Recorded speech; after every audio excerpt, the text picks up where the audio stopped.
Bem, boa tarde a todos, todas e todes.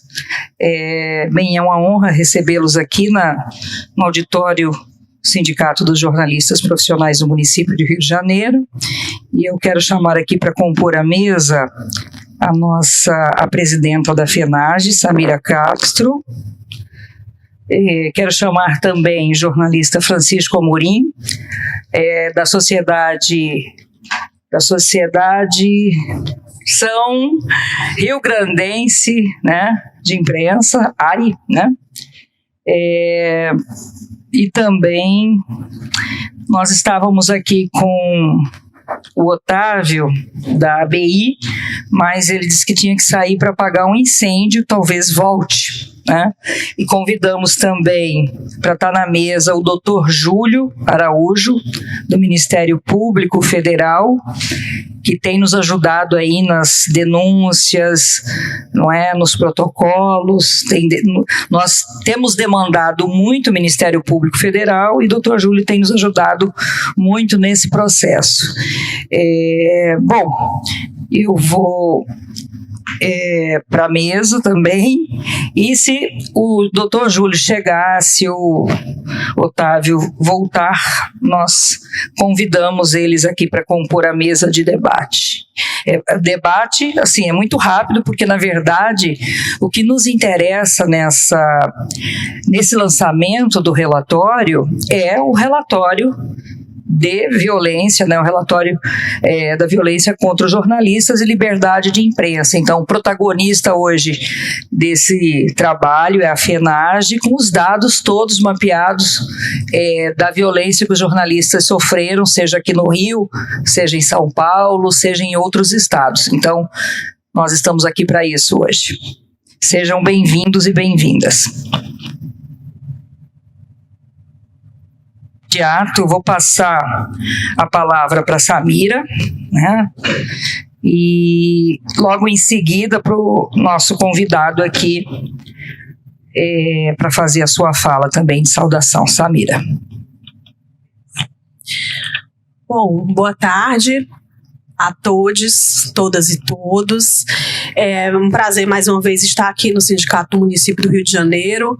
Obviamente que o tema que nos traz ao auditório do sindicato não é um tema festivo, dar conta de um ambiente de exercício profissional cada vez mais tensionado, que, embora tenha melhorado um pouco, ainda nos preocupa bastante a questão da violência contra jornalistas e demais trabalhadores da mídia.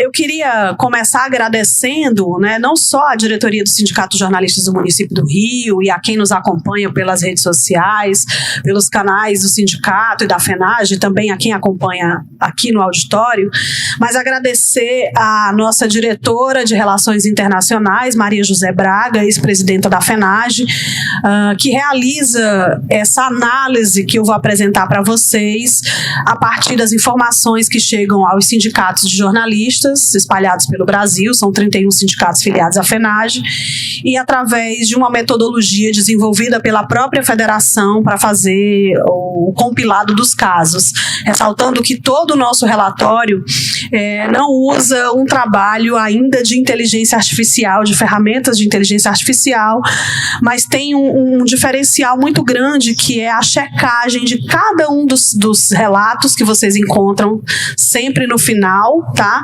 E esse relatório vai estar disponível no site da FENAGE para consulta pública, junto com toda a série histórica que nós fazemos desde meados dos anos 90.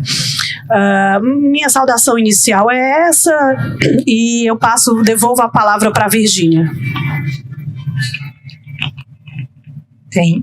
Tá vendo? Tem um forró aí, eu não sei se é forró, mas é um ritmo. É um ritmo diferente.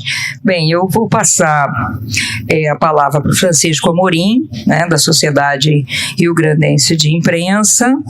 A associação, né, sociedade. Sociedade é um perigo, né, quando a gente fala.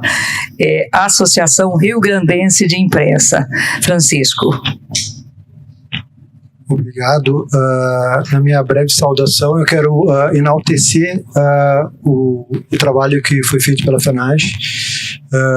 como jornalista no Rio Grande do Sul e agora radicado há algum tempo aqui no Rio de Janeiro, a gente observa que o monitoramento da violência contra jornalistas, então contra a democracia, acaba sendo muito importante para que a gente possa pensar políticas públicas que incluam também a proteção, né, e que ela não fique apenas restrita a ações individuais ou as ações que os sindicatos, né, em cada estado lideram. Então, acho que aqui há números importantes e que revelam a importância do estudo e o longo caminho que ainda devemos percorrer para garantir o exercício da nossa profissão. O Francisco falou uma coisa super importante, não é? Que é garantir o direito, né, dos jornalistas na execução da profissão. E nós sabemos muito bem o quanto os jornalistas têm sofrido aí ao longo dos anos, desde a queda do diploma, não é? A não obrigatoriedade do diploma, né? Nós estamos até com cartaz ali numa luta grande, né, em defesa da PEC do diploma, porque hoje nós temos qualquer profissional escrevendo aí nas redes sociais, mas nas redes até que não é tanto, né? Agora, o pior é nos depararmos com um não jornalista numa redação de televisão, um jornal.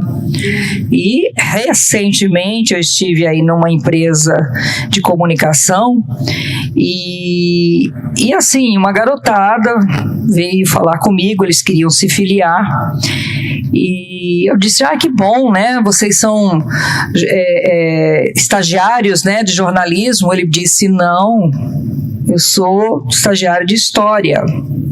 O outro fazia educação artística, o outro língua portuguesa. Então, eu estou falando isso porque a profissão tem enfrentado muitos problemas desde que o senhor Gilmar Mendes, não é, derrubou a obrigatoriedade do diploma, e nós já lutamos muito, né? Esse projeto da PEC, ele já passou no Senado, ele está na Câmara. Nós da FENAGE temos feito toda uma investida, né? O ano passado nós fomos várias vezes para Brasília, os sindicatos todos, né? Ocupamos, né, Brasília, e estamos lutando aí para retomar, né, a importância aí que o diploma tem para todo esse segmento de trabalhadores.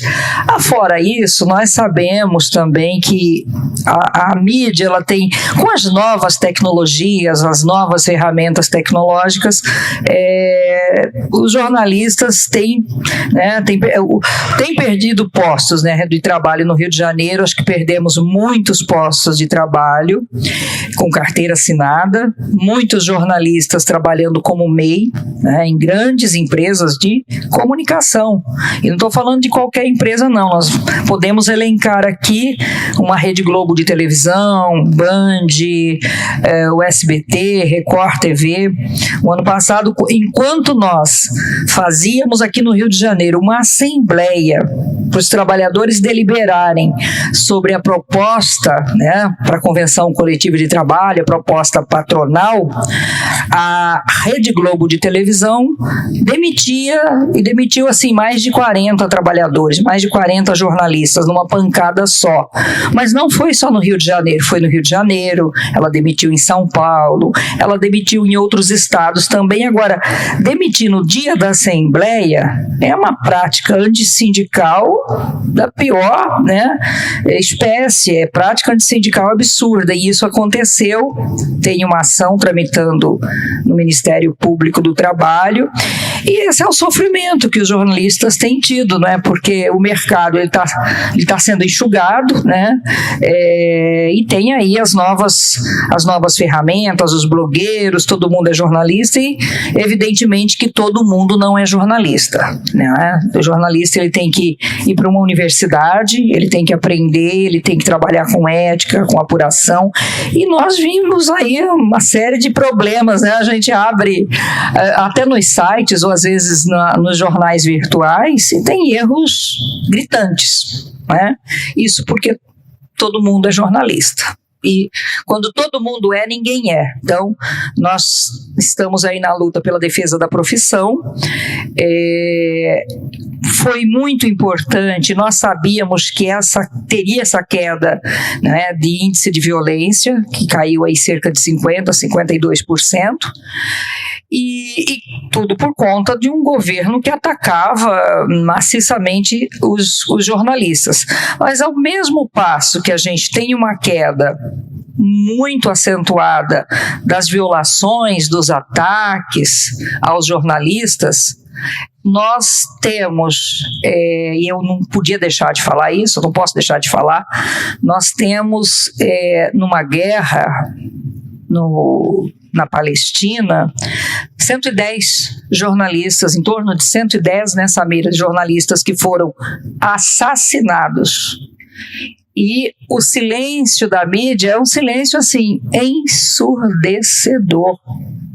ensurdecedor, porque aqueles jornalistas, dentre eles fotógrafos, cinegrafistas e tudo mais, eles estão ali para mostrar a verdade, estão trabalhando e sendo sumariamente assassinados.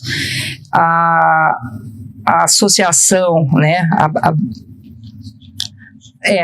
o Sindicato dos Jornalistas Internacional tem pedido ajuda para a gente, tem divulgado listagem com nomes, nós temos divulgado no site da FENAGE, inclusive fomos muito atacados, né, Samira, no início por conta dessa divulgação, mas eu não podia deixar de falar que nós reduzimos a violência aqui, mas lá na Palestina, os jornalistas estão sendo assassinados e são nossos irmãos, são trabalhadores e trabalhadoras que estão sendo assassinados no exercício da profissão. É isto.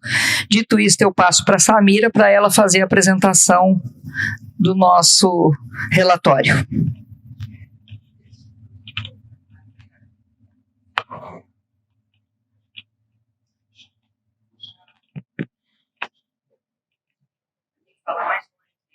Bom, gente, quem está assistindo a gente, quem está acompanhando, confirma se o som tá legal. Carmen, por favor. Eu vou passar agora, eu não sei se eu vou me entender com esse bichinho aqui não, viu, amigo? Eu vou passar agora aqui a apresentação para vocês. É nesse ladinho? Tá, vamos lá. A violência contra jornalistas e ataques à liberdade de imprensa no Brasil, tá? Esse é o nosso relatório anual, realizado pela Federação Nacional dos Jornalistas, com o apoio dos seus 31 sindicatos filiados, né? É um compilado de casos que vem a partir de denúncias diretas das vítimas aos sindicatos ou de terceiros que comunicam aos sindicatos ou à própria federação algum tipo de violação ao exercício profissional.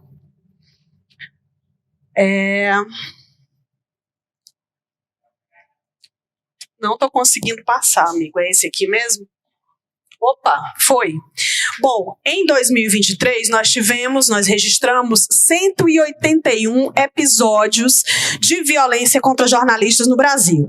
Esse número absoluto representa uma queda de quase 52% em relação ao ano de 2022, quando foram registrados 376 episódios. É importante ressaltar que o número de episódios não significa o mesmo número de vítimas, porque às vezes em uma ocorrência, mais de uma vítima é atingida, mais de um profissional é atingido, né? Geralmente são equipes, sobretudo se a gente levar em consideração que os jornalistas que atuam em televisão são os mais atingidos, geralmente a TV vai em equipe e não um profissional isoladamente. A FENAGE categoriza essas violências e como eu falei para vocês, ela acompanha isso desde o final dos anos 80 e de uma forma perene desde meados dos anos 90, então a FENAGE conseguiu categorizar essas violências por tipo. E aí nós vamos ter, em 2023, principalmente ameaças, hostilizações e intimidações, tá? No topo dessa lista, com 42 casos. As agressões físicas, com 40 casos. As agressões verbais e ataques virtuais, com 27 casos. O cerceamento à liberdade de imprensa por ações judiciais, tá? Vem na sequência, com 25 casos. E isso nos preocupa bastante, porque foi um tipo de violência que cresceu ao longo do ano passado, né? E isso tem, inclusive, mobilizado a Federação Nacional dos Jornalistas, os 31 sindicatos filiados e outras organizações que atuam em defesa da liberdade de imprensa no Brasil, porque mostram o uso abusivo da justiça para calar o jornalista, para calar o jornalismo, né? Existe uma prática muito comum no Brasil, que internacionalmente se chama SLAPP, né, que se chama bofetada, que na verdade é esse uso do judiciário de uma forma abusiva por meio de ações por danos morais e a própria censura, que é a retirada de conteúdo, para tentar calar os jornalistas. Nós tivemos no ano passado um caso exemplar muito grave, que foi o caso da Shirley Alves, uma jornalista que foi condenada criminalmente à detenção e a pagamento de dano moral por uma matéria que ela fez para o Intercept Brasil. Aliás, o Intercept Brasil é hoje uma das redações mais processadas do país por fazer o seu trabalho. Além do cerceamento à liberdade de imprensa pelas ações judiciais, nós tivemos os impedimentos ao exercício profissional, com 13 casos, a violência contra a organização dos trabalhadores e sindicatos, que cresceu também, foi outro tipo de violência que cresceu, enquanto todas as outras tiveram redução. Eu chamo a atenção para essas duas que cresceram, que é o uso do judiciário, né, cerceamento por meio de ações judiciais, e a violência contra a organização dos trabalhadores. Nós tivemos a descredibilização da imprensa, que caiu drasticamente. Por quê? Porque era uma forma de violência que ela foi inaugurada pelo governo Bolsonaro, no nosso relatório, e a partir de 2022, nos últimos meses ali, antes da eleição presidencial, nos últimos 4 meses, Bolsonaro, vocês recordam, ele ficou calado, né? Então, já em 2022, esse tipo de violência cai e passa a um decréscimo mais significativo em 2023, quando ele se torna ex-presidente da República. É importante a gente frisar que descredibilizar a imprensa não é criticar a imprensa. Na verdade, é você fazer um ataque sistematizado ao que nós conhecemos do trabalho jornalístico, né, da apuração, da divulgação, do escrutínio dos poderes públicos, que foi exatamente a metodologia da extrema-direita utilizada mundialmente e adotada por Jair Bolsonaro no Brasil para atacar a instituição imprensa. E aí, nesse tipo de violência, eu vou fazer um parêntese para informar para vocês que a Federação Nacional dos Jornalistas e o Sindicato dos Jornalistas de São Paulo apresentaram argumentos ao ministro Alexandre de Moraes, do STF, para que Bolsonaro seja incluído no inquérito das milícias digitais. Aquele inquérito que investiga o ataque às instituições públicas, e a gente tem elementos comprobatórios de que, para atacar as instituições públicas, primeiro foi necessário Bolsonaro atacar a imprensa como instituição, né? Como entidade guardiã do exercício do direito à informação, à liberdade de expressão e à própria liberdade de imprensa. Então, esse dossiê já está nas mãos do ministro Alexandre de Moraes, que vai decidir se coloca ou não a inclusão do Bolsonaro no inquérito das milícias digitais. Aí nós tivemos a censura, com uma queda também significativa, como eu havia explicado em alguns momentos, por conta da queda na censura dentro da empresa Brasil de Comunicação, que era uma censura promovida por gestores públicos dentro de uma empresa pública, um caso gravíssimo de ataque à liberdade de imprensa no país. Mas felizmente essa censura diminuiu. E nós tivemos aí o registro de casos de LGBTfobia e transfobia, tá? Essa categoria não aparecia no nosso relatório até 2022, perdão, exatamente, até 2022. Em 2023, infelizmente, nós registramos pelo menos 4 casos de LGBTfobia e transfobia. Nós tivemos detenções, prisões ou conduções coercitivas, também com 3 casos, um caso de atentado, um ataque cibernético, uma injúria racial ou racismo e um caso de perseguição. Então, assim, no geral, o que nós podemos dizer é que a violência ela diminuiu em função da queda, principalmente, da descredibilização da imprensa e da censura, mas a gente ainda tem uma violência significativa e que nos preocupa enquanto organização que defende o direito dos trabalhadores, porque, obviamente, nós queríamos que o Brasil fosse considerado um dos países mais seguros para o exercício do jornalismo, né? E, infelizmente, os números com ainda 181 casos mostram que não.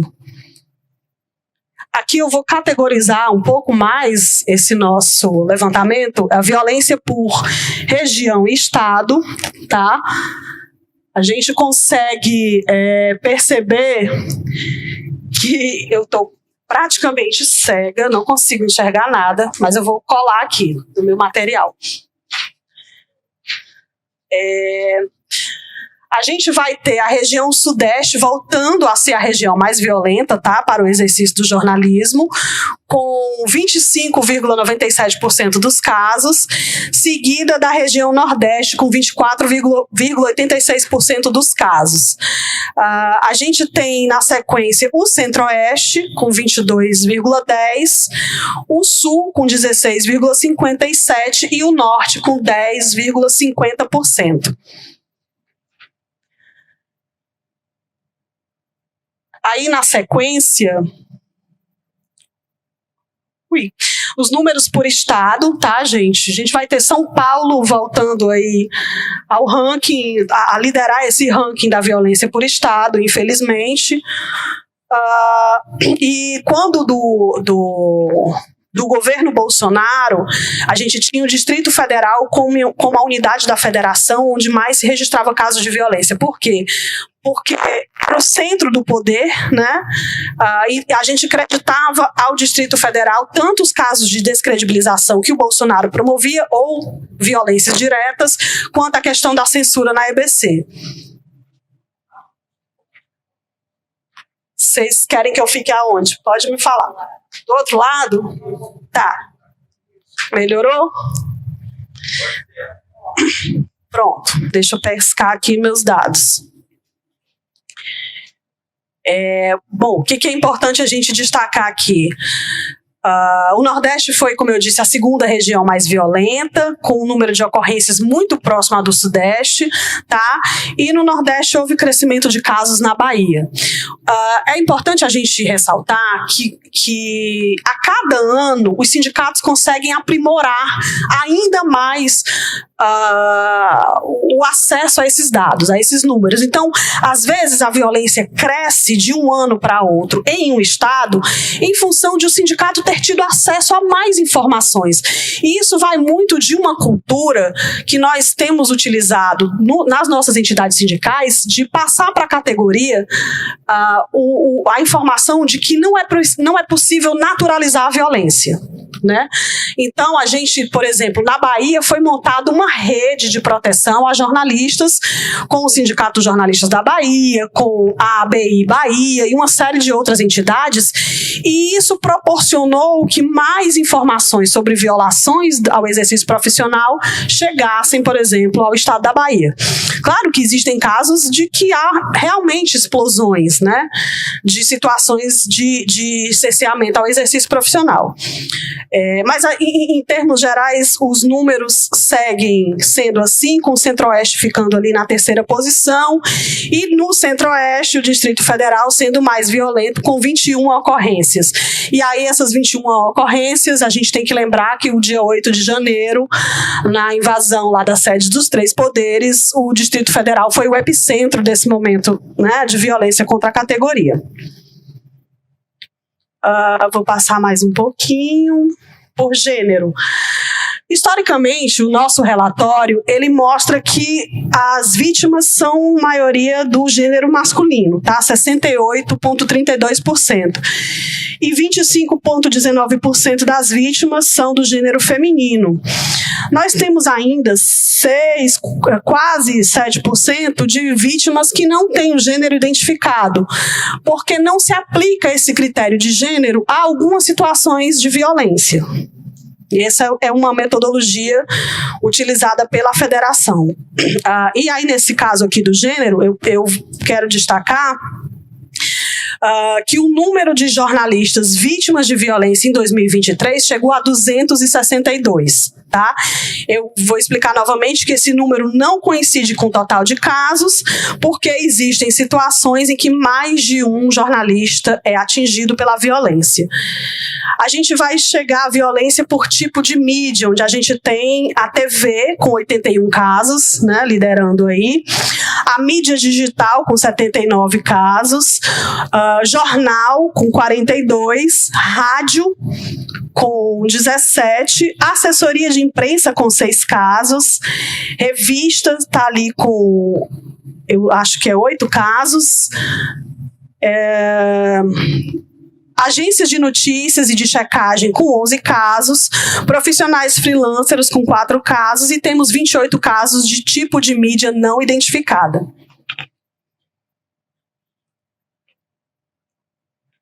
Quem são os agressores de jornalistas no Brasil?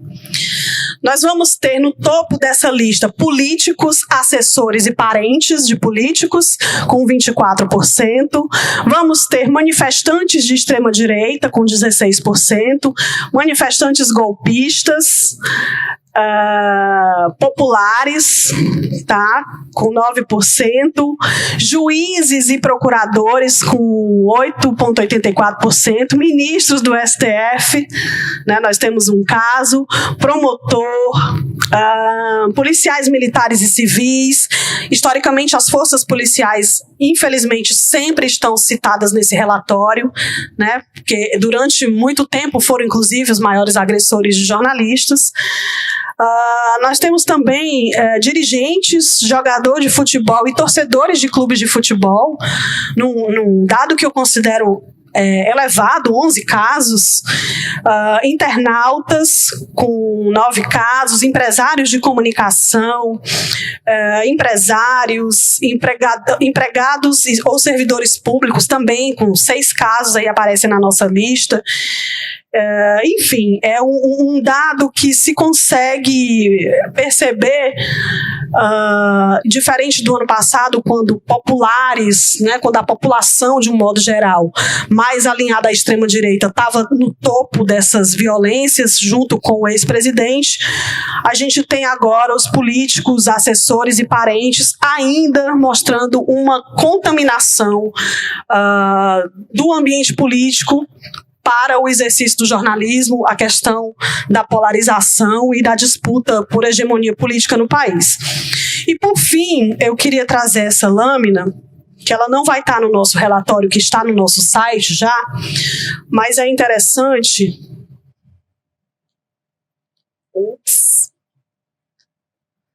Que é a violência contra jornalistas de 2013 a 2023. Aqui no primeiro gráfico, a gente vai ter a violência em 2013, quando explodem as jornadas de junho, e a gente tem um salto na violência contra jornalistas apurada pela FENAGE. Foram 181 casos, né? Essa violência, inclusive com um caso fatal, que foi o do Santiago Andrade, que foi um repórter cinematográfico assassinado por manifestantes durante a manifestação, cobrindo a manifestação aqui no Rio de Janeiro. Essa violência, ela passa a patamares aproximados ali em 2014, 15, 16, 17 2018, e ela explode novamente em 2019 com Jair Bolsonaro, né? Ela passa para a casa dos 214 casos. Ela permanece bastante elevada em 2020 e 2021, né? Ela cai um pouco em 2022, como eu falei no início da minha fala, quando o Bolsonaro se mantém silente ali nos últimos meses do seu governo, né? E ela chega aos 181 casos agora de 2023, ou seja, nós voltamos ao patamar de 2013, né? E aí, todo esse compilado de números esse compilado traz uma reflexão. Infelizmente, nós ainda não temos um ambiente seguro para o exercício do jornalismo no Brasil. Apesar de toda a diligência dos sindicatos e da federação, desse documento ser uma denúncia pública dessas violações à liberdade de imprensa, nós precisamos de políticas públicas que garantam o exercício legal e seguro dos jornalistas e dos demais trabalhadores da mídia. Nesse sentido, a Federação Nacional dos Jornalistas louva a criação do Observatório Nacional da Violência contra Jornalistas e Comunicadores, que faz um ano agora, né, no âmbito do Ministério da Justiça. É uma demanda que a FENAGE batalhou junto com outras organizações lá no CNDH, que quando nem se chamava Conselho Nacional de Direitos Humanos, num grupo de trabalho em que a nossa ex-presidenta Maria José Braga participava, mas que ainda não mostrou a sua efetividade, né? Primeiro, nós engrenávamos uma construção de um espaço que fosse garantidor de políticas públicas e não só de contabilizar casos, mas ainda não se concretizou, e nesse meio tempo nós tivemos a mudança de ministro, né? Todos sabem, o ministro Flávio Dino saindo para o STF, e o ministro Lewandowski entrando no Ministério da Justiça, e nós precisamos que esse Observatório Nacional da Violência tenha efetividade, né? Ele poderia ser muito mais atuante do ponto de vista, inclusive, de provocar o próprio governo brasileiro, de provocar as instituições, de provocar os empregadores, para que nós tivéssemos um protocolo nacional de segurança para garantir o exercício do jornalismo livre e seguro no Brasil. São essas as informações, eu fico à disposição para perguntas, para questionamentos. Dizer que a Federação Nacional dos Jornalistas tem nesse trabalho muito empenho, muito cuidado. Ele é fonte de pesquisas acadêmicas as mais variadas. Ele foi fonte também para o próprio Observatório da Violência, e nós esperamos cada vez mais aprimorar a coleta desses dados para que a sociedade, a partir dessa divulgação, compreenda que quando se agride um jornalista, seja num ataque digital, seja uma agressão física, uma agressão verbal ou um processo judicial, na verdade é o seu direito de ser informada que está sendo atacado, né? Então, obrigada a todos, todas e todes, e sigo aqui à disposição de vocês. Virgínia.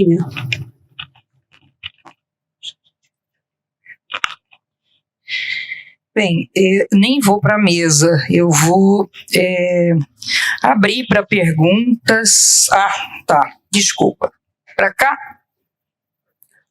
Eu acho que nós podemos abrir, diante da apresentação do relatório, né, que a Samira acabou de fazer, nós podemos abrir para perguntas, para dúvidas. Eu acho que esse é o momento dos questionamentos, não é, Samira?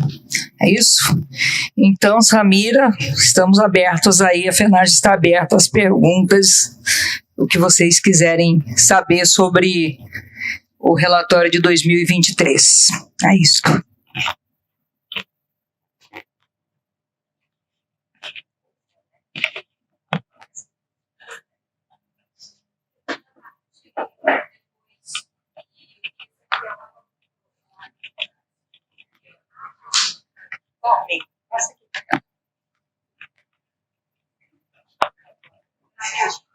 Se identifica, tá? Oi, boa tarde, gente. Eu sou a Alexia, da Folha de São Paulo, e eu cheguei aqui, já estava com com alguns dados já mais à frente. Eu queria só que, se puder, por gentileza, destacar, falar aí os números em destaque, né? O total de casos. Eu já peguei aqui que houve uma certa redução e o que estaria ligada, né, essa redução, já que agora a gente já tem aí mais acesso a alguns estados, como por exemplo na Bahia, né, que foi montado ali essa força-tarefa para a gente conseguir mais dados. Então, eu queria entender isso, esse número total, por que houve essa redução, por que está ligado, já que agora a gente tem um pouco mais de acesso. Obrigada.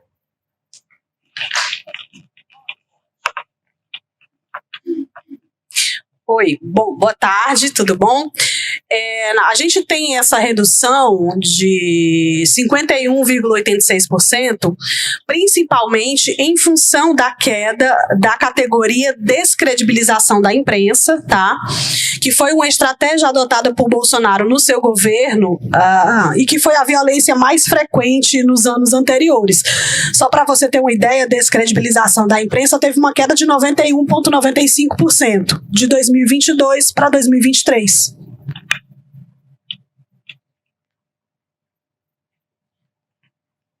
E também a gente teve uma queda da censura, tá? Também teve um ano que censura chegou a ser o tipo de violência mais comum praticada contra a imprensa no Brasil. Mas ela caiu, sobretudo, em função da mudança de comando na empresa Brasil de Comunicação, que era um foco de censura contra o trabalho de jornalistas. Acho que é isso.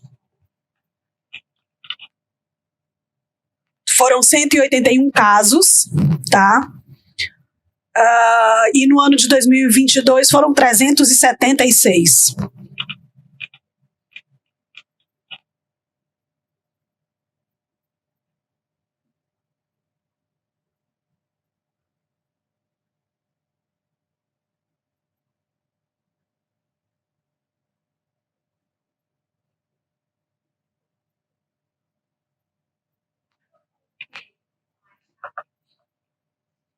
Desculpa. Houve algum período com mais casos?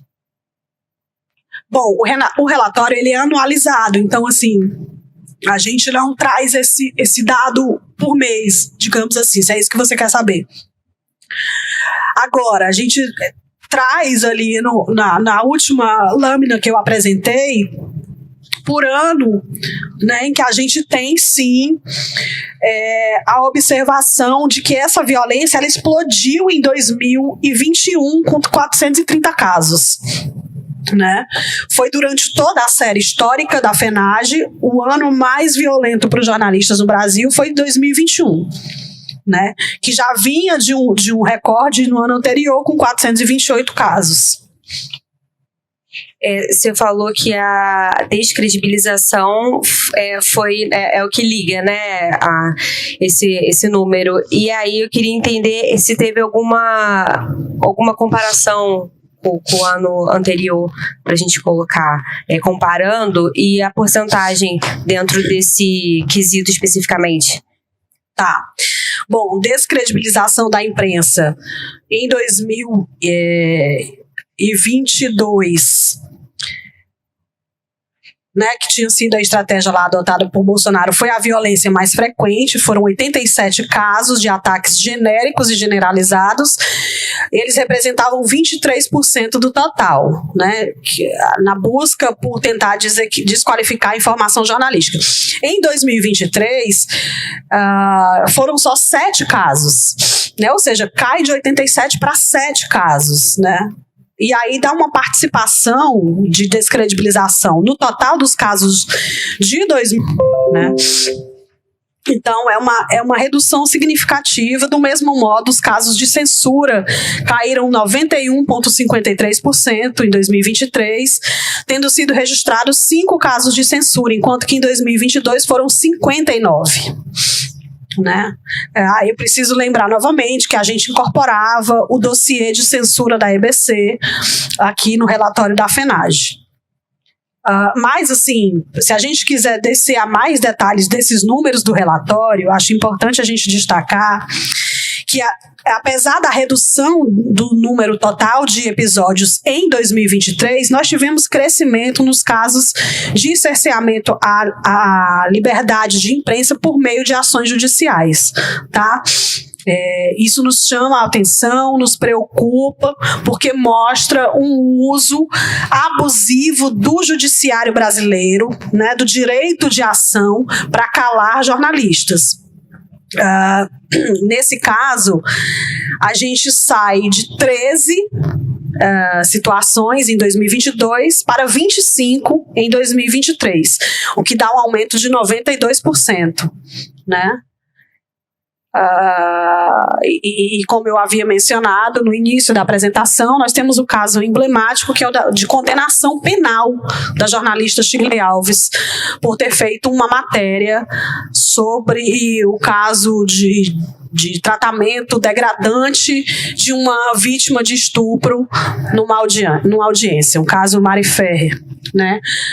Nós temos uma jornalista condenada à detenção no Brasil pelo simples fato de ter feito o seu trabalho, que foi informar a sociedade sobre como uma vítima de estupro foi tratada numa audiência, filmada, inclusive.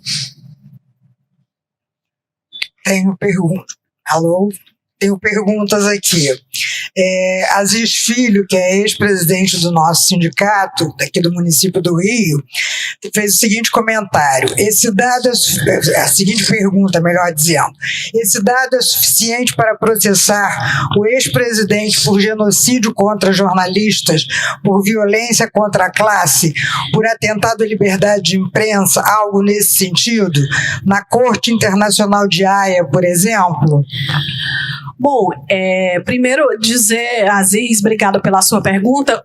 Bolsonaro já foi condenado, ainda presidente da República, por assédio moral coletivo aos jornalistas brasileiros, numa ação que foi uma iniciativa da FENAGE, mas impetrada pelo Sindicato dos Jornalistas do Estado de São Paulo, porque nós já estávamos com uma ação parecida em Brasília, né, e não se admitia a FENAGE como polo em duas ações do mesmo tipo.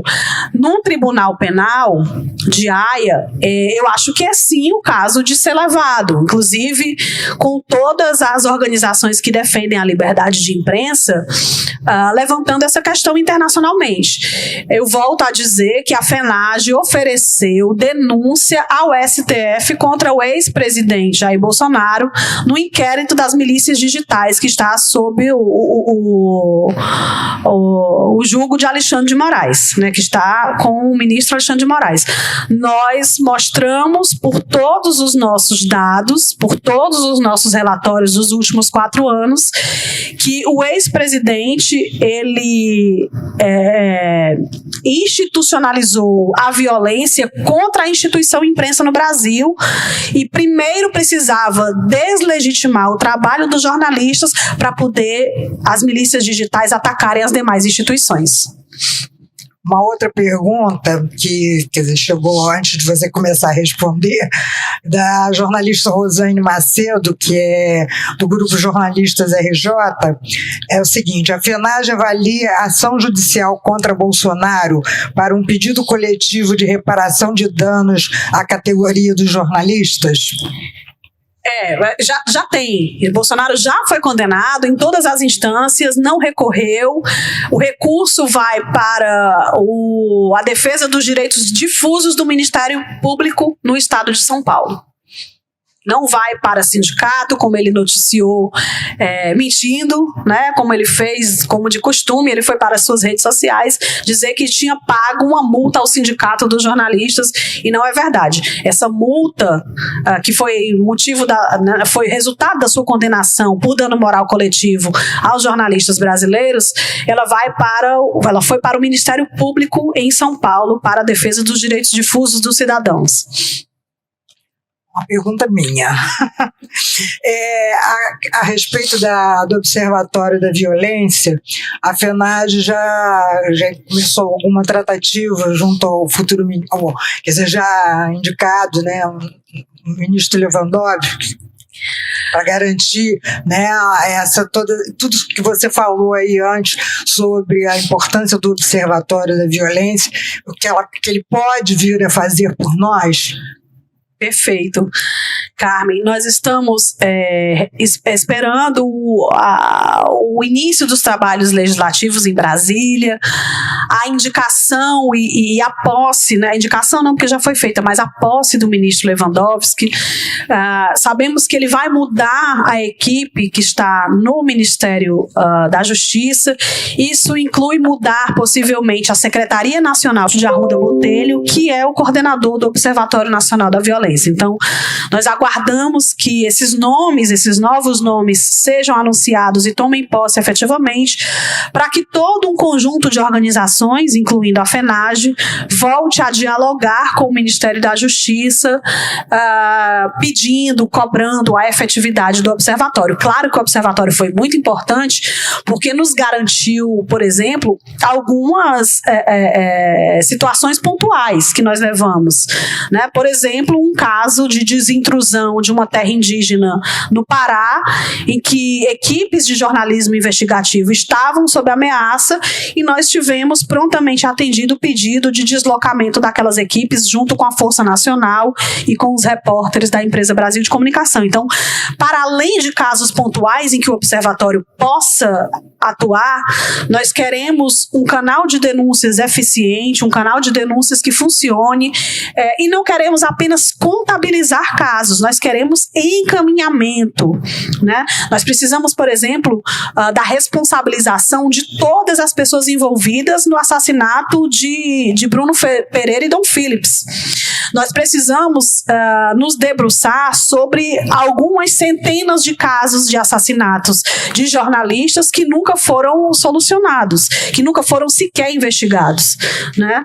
Nós precisamos de um observatório que, a partir dos diagnósticos feitos pelas entidades, possa sugerir mudanças no programa de proteção aos defensores e defensoras de direitos humanos, né, que é falho quando se trata de jornalistas e comunicadores. Nós precisamos de um observatório atuante para garantir a segurança dos jornalistas durante a cobertura do processo. Inclusive que nós temos dificuldade quando há violência contra jornalistas nas redes sociais. As plataformas de redes sociais não têm nenhum canal específico para o acolhimento de denúncias contra profissionais que são agredidos, que são alvos de discurso de ódio nas redes.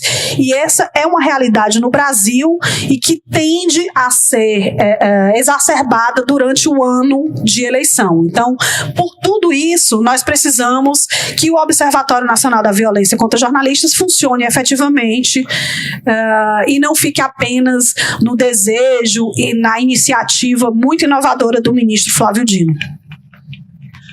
Oi, Samira, sou Clarice aqui do Sindicato do Rio.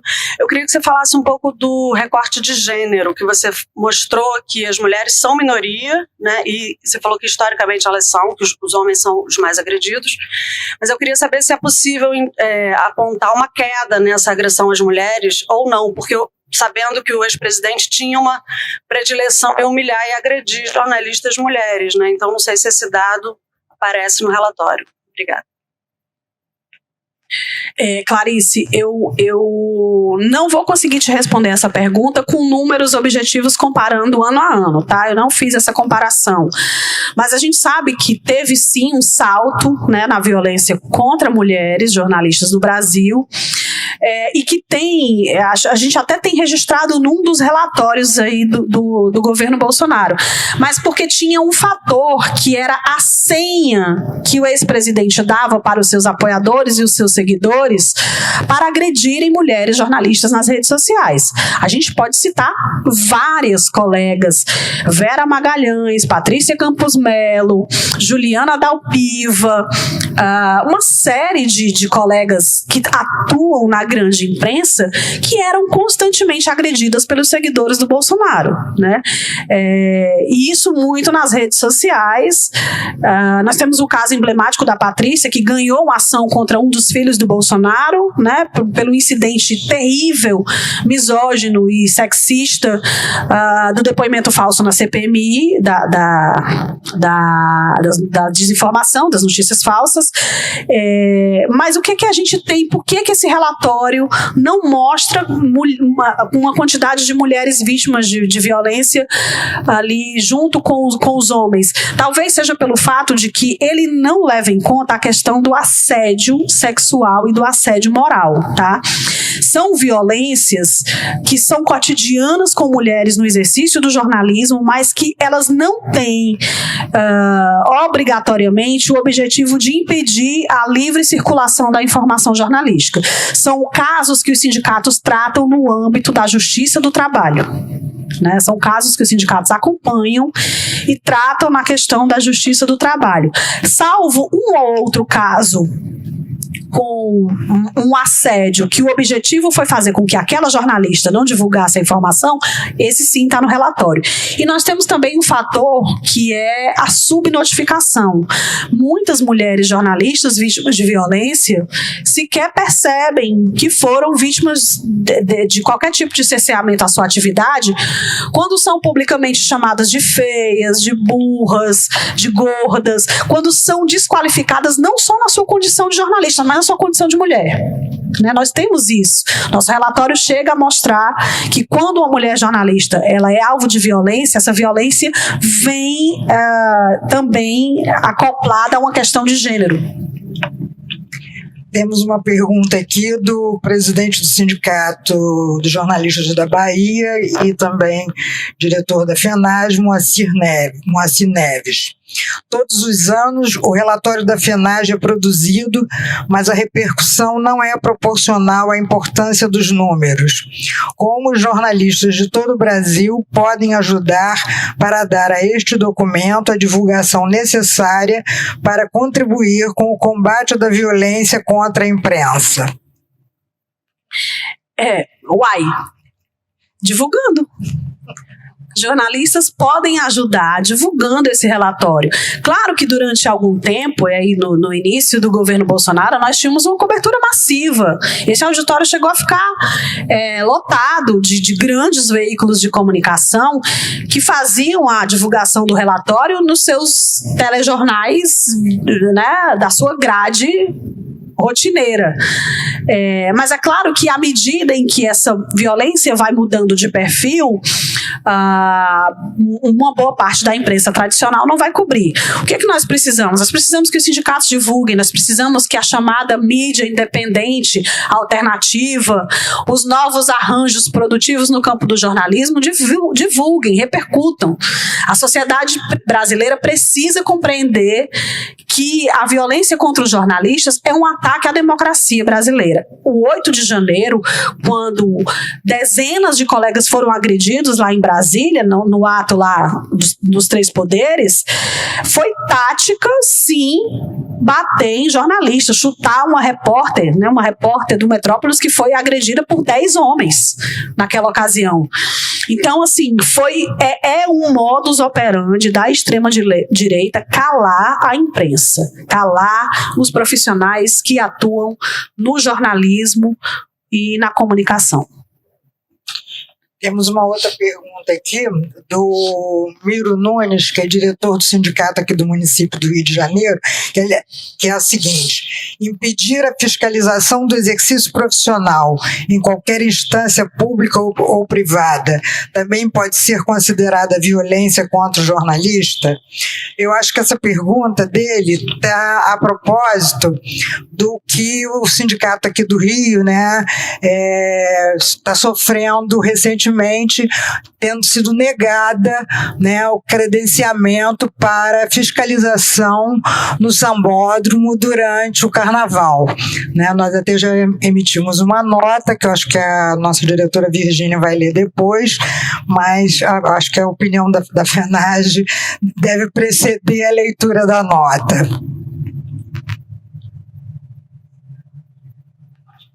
Vou passar para a Virgínia. Bem, eu vou ler a nota que nós vamos publicar, porque não é o primeiro ano que a prefeitura faz isso. Na verdade, o sindicato ele não vai lá para o sambódromo para, né, fazer foto, ele vai lá para fiscalizar, não é? O exercício, o trabalho dos jornalistas. E nós sabemos que já teve ali vários incidentes, né, vários acidentes no sambódromo.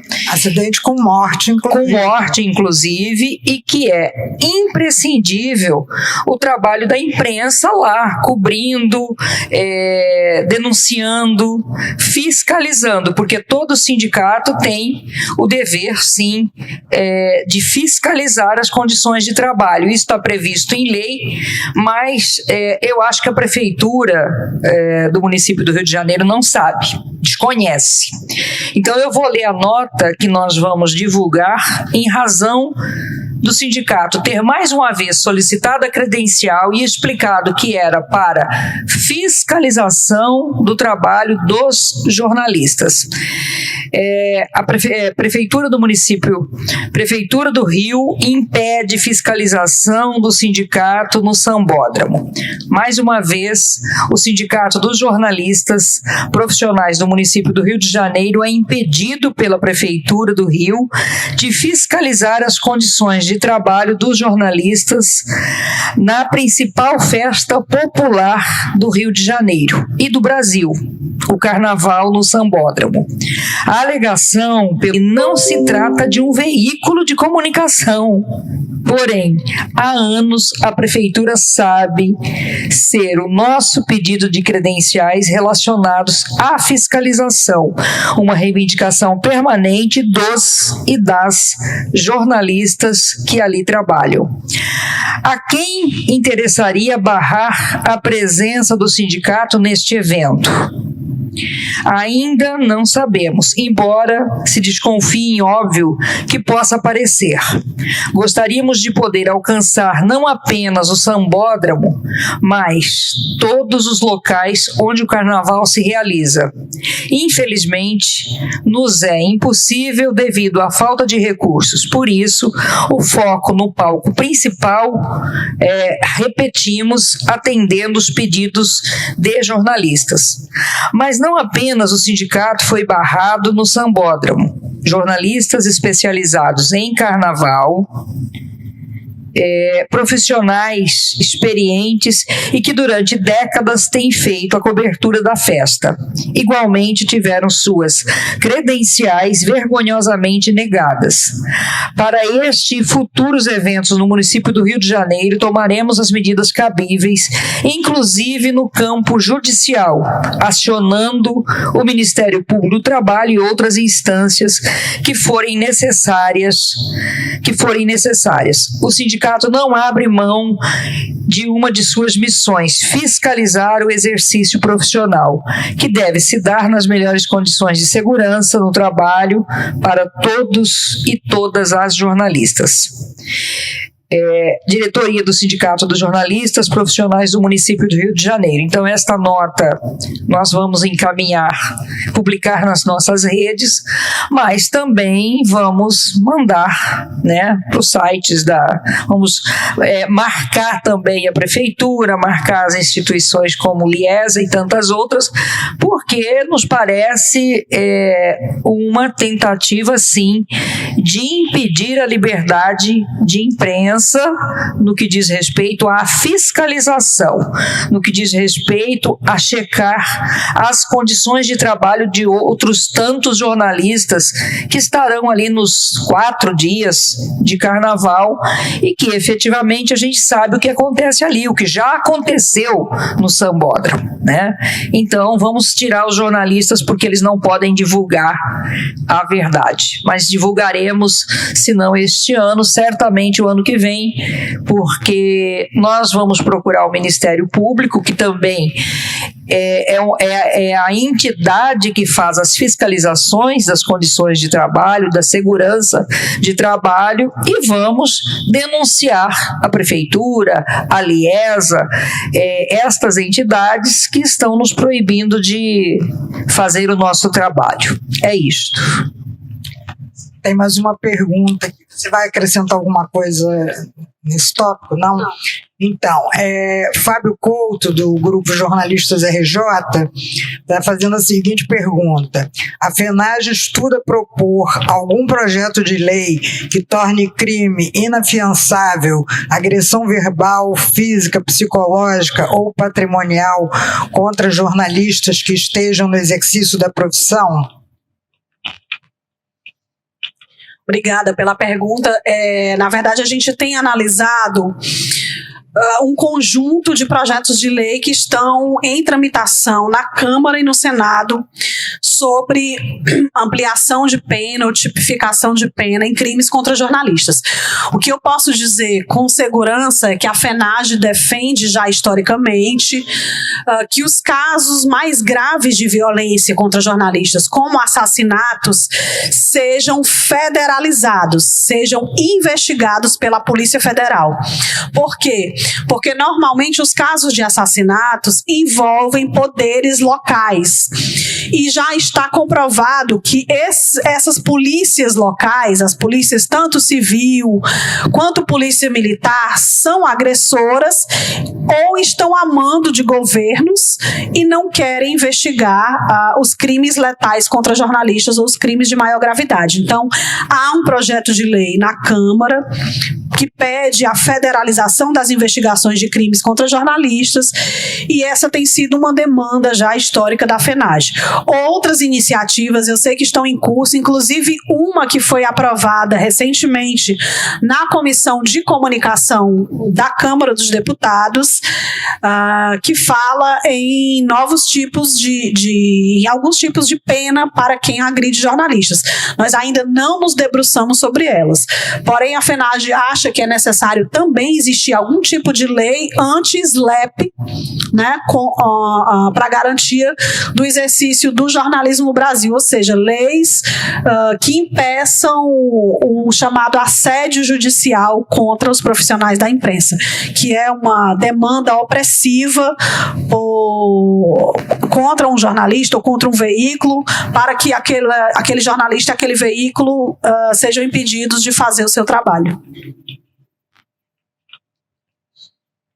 Acho que eu vou voltar só um pouquinho na questão da Clarice. Eu abri aqui os relatórios, Clarice, para te dar uma resposta bem precisa. Bom, em 2019, a gente tinha 26 vítimas que se colocavam como mulheres, que se identificavam com o gênero feminino no nosso relatório. Em 2020, esse número passa para 64. Em 2021, ele vai a 61 e em 2022 chega a 80. Né?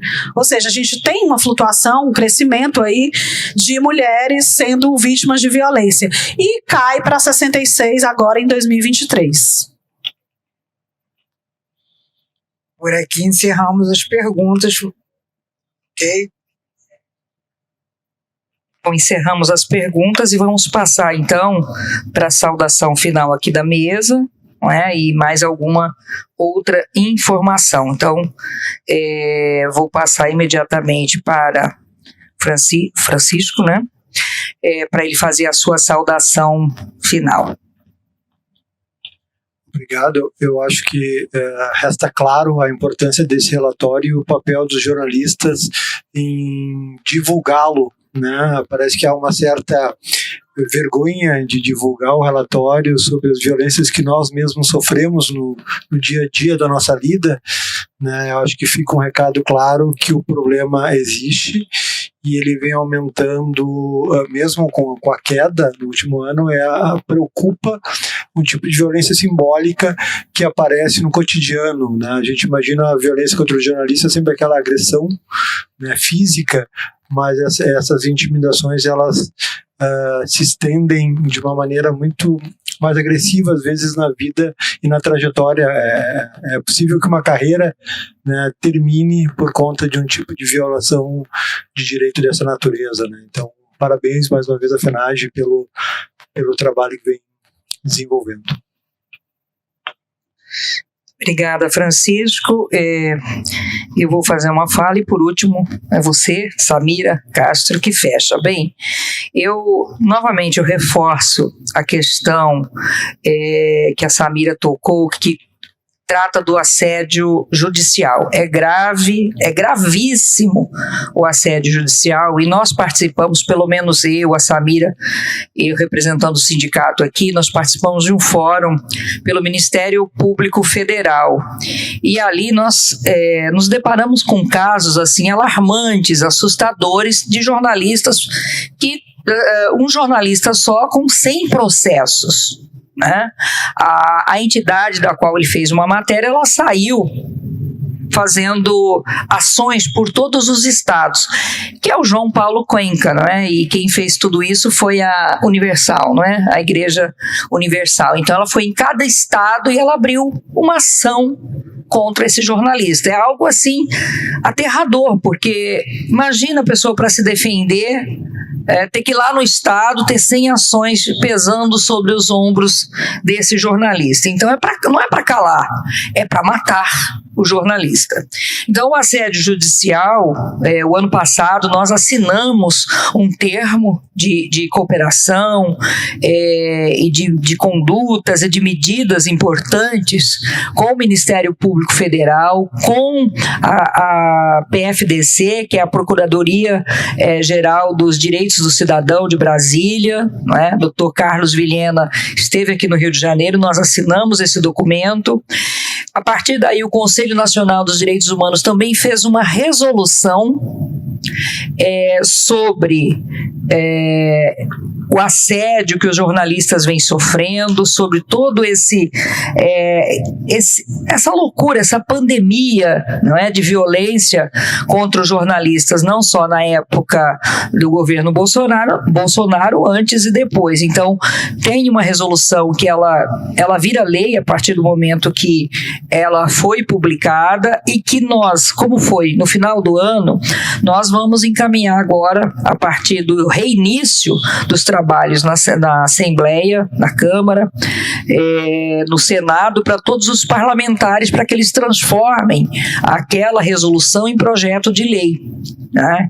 E que se destine essa resolução para aplicar a lei em defesa dos jornalistas. Nós não podemos mais admitir o massacre ao trabalhador, ao país e à própria democracia. Nós não compactuamos com isso, e vimos o quanto que os jornalistas foram penalizados no 8 de janeiro, muito penalizados, não é? Então tem essa resolução, que é a resolução, eu acho que é 5 de 2022, eu tenho que dar uma olhada, mas é número 5 de 2022 do Conselho Nacional dos Direitos Humanos. Não é só colocar lá, resolução do Conselho Nacional dos Direitos Humanos em defesa dos jornalistas, que vocês poderão acessar esse documento, acho que 10 ou 12 páginas. Então é isso, divulguem, por favor, esse relatório, é muito importante. A gente sabe que tem muita gente aí nas redes, que 15 horas é um horário complicado para as pessoas estarem aqui, mas tem muita gente nas redes. Vamos divulgar, vamos cobrar que todos os jornalistas, as jornalistas, tenham o seu direito, né, o livre exercício da função, não é, garantido, está previsto na Constituição, mas de uns tempos para cá, não é, nós sabemos que o que tentaram fazer com a nossa Constituição. É isso, agradeço aí a participação de todos, de todas, e estamos sempre à disposição no sindicato. Passo para a presidenta aqui da FENAGE. Obrigada, Virgínia. Bom, nas minhas considerações finais, eu queria dizer que nós não registramos nenhum caso de assassinato de jornalista no Brasil. Registramos, sim, o assassinato de um blogueiro e ativista político no Guarujá.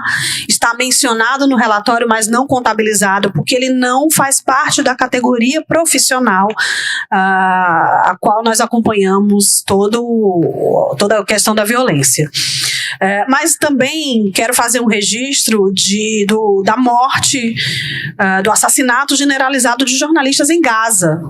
Nós temos denunciado isso através da Federação Internacional dos Jornalistas, do Sindicato dos Jornalistas Palestinos, e a FIGE contabilizou 120 assassinatos de jornalistas em todo o mundo no ano de 2023, e 68% desse número foi em Gaza, foi na situação da Palestina, né? Jornalistas palestinos estão sendo alvo, junto com outros jornalistas internacionais, dessa brutal situação que acontece hoje entre Israel e a Palestina. Gostaria também de mencionar, já que nós mencionamos a questão do assédio judicial, do SLAPP, da necessidade de garantia de um jornalismo que não seja importunado pelo judiciário, a questão do Julian Assange, tá?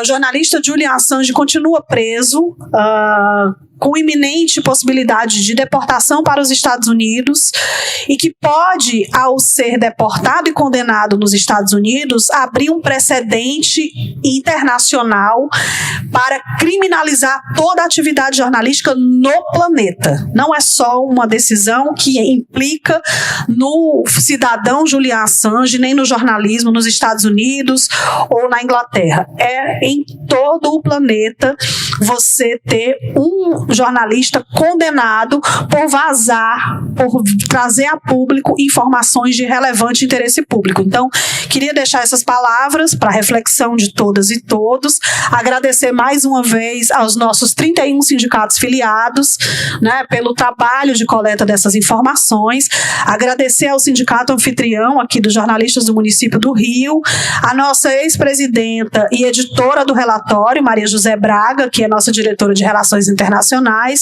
e membro do Comitê Executivo da Federação Internacional dos Jornalistas, e dizer para cada colega que nos acompanha que não naturalize o cerceamento ao seu exercício profissional, tá? Não faz parte do trabalho jornalístico você ser xingado, você ser impedido de cobrir uma cobertura qualquer de esporte, de política, seja de qualquer tema.